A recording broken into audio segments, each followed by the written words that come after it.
Welcome, outdoor community. Today we're back in my bee yard and we're going to do something that everybody needs to do. It's treat for Varroa mites. Varroa mites are the #1 killer of honeybees here. We never had Varroa mites till 1986. If you're a beekeeper, you've heard the word Varroa mites.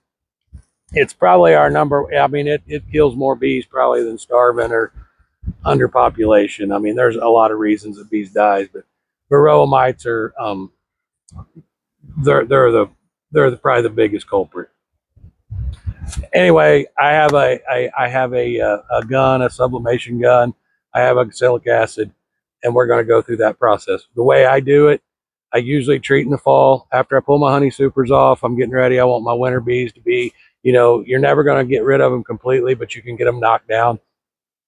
I'm not a guy that takes all. I checked all my hives yesterday. I had 26. I've already lost 2. They were late swarms that I didn't think they would make it.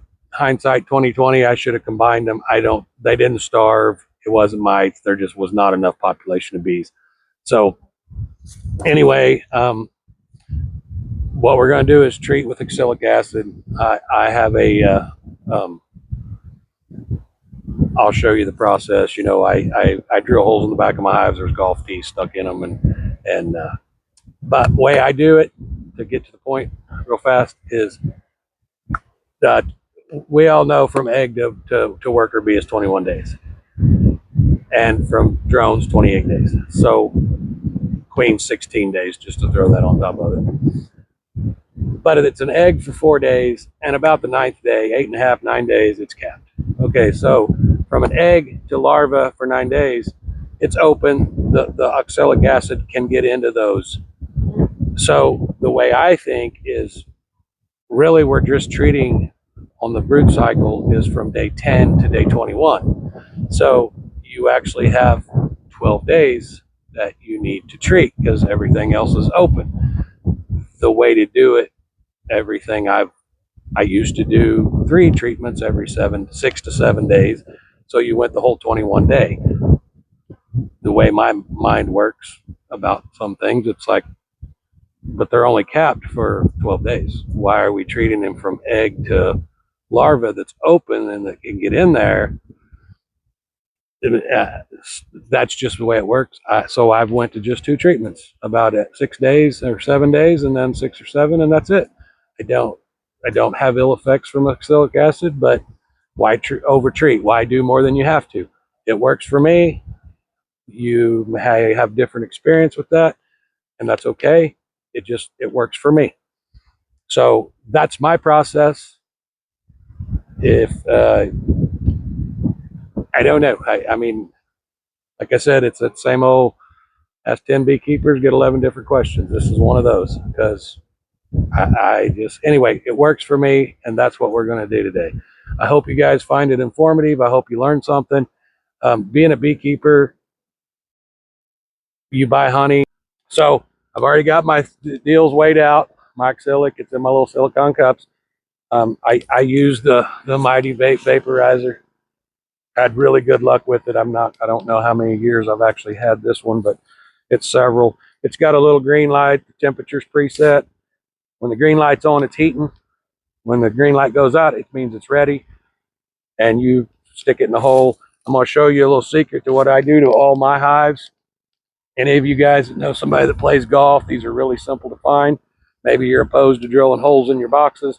I use plastic floors on mine, so this heat kind of melts that in the entrances. So I put a hole at the bottom of my boxes, my deep boxes. None of my honey supers have these because I don't do this when it's I'm not saying I haven't had brood in honey boxes before, but I don't usually treat because it's a honey super. So, okay, this is just a golf tee.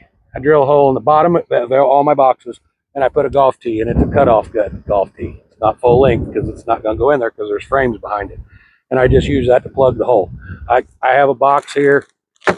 As you can see, I have extra ones in case I lose one because that's pretty simple to do. I also have longer ones, and I'm going to show you what that longer one is for.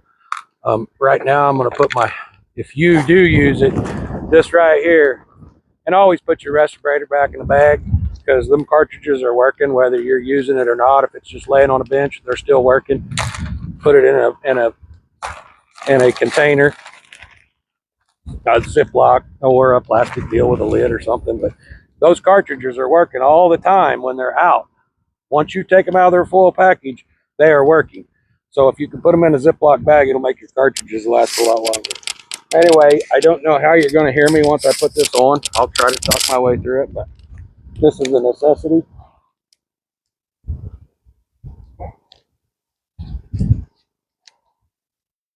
And how the gun works, how the gun works,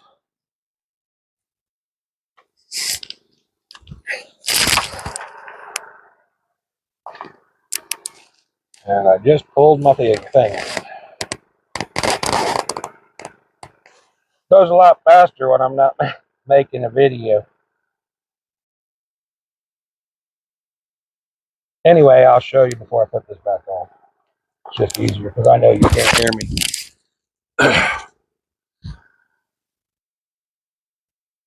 You'll take this gun, you take your cup, you flip your gun upside down like this, and you put it in here like that.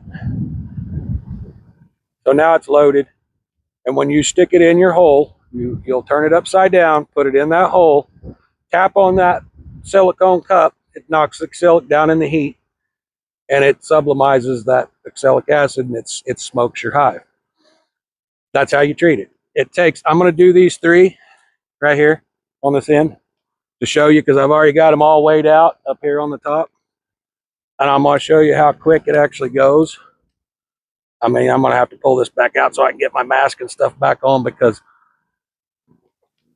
if you ever take a big old gulp of that, you'll wish Judy wore a mask.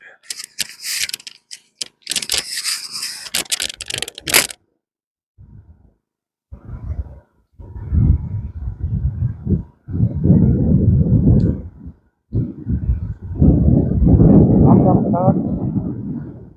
I'm going to talk. Maybe you can hear me, maybe you can't. I'm not sure. I'll do these real quick and just give you an idea how fast it actually goes to treat this way. I'm going to go in the bottom hole. That's 4 grams in that cup because there's 2 deep boxes on here. I pull my golf tee out, and what I said carry some longer ones is because a lot of times they build up around that. So if you stick this pointed one in there, you can collar wire it around, cleans out if there's any smoke loose or black. Okay, so we're taking and stick this in here like that.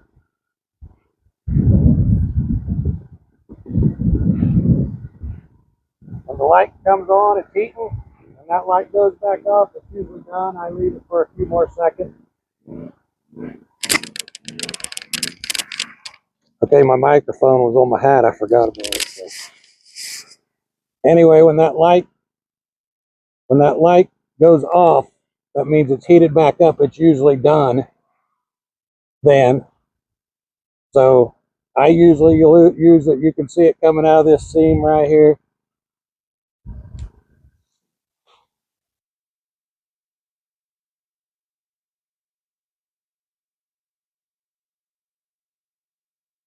I'm not sure you can see that light at all.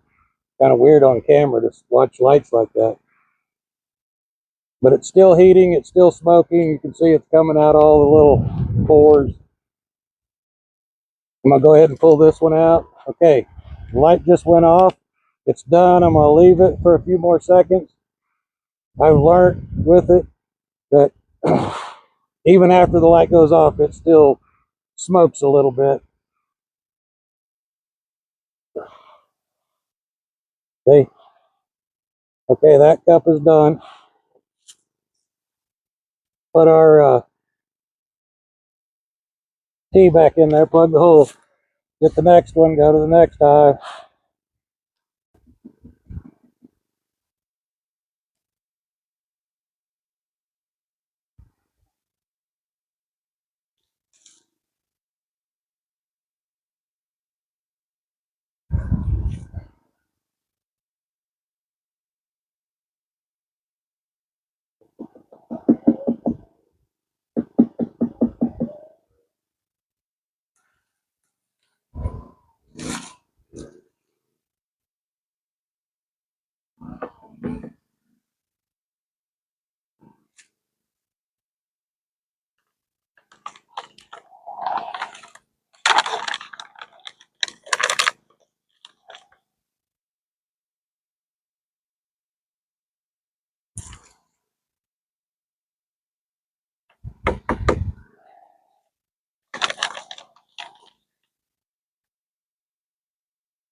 I got my insulated wraps back around them.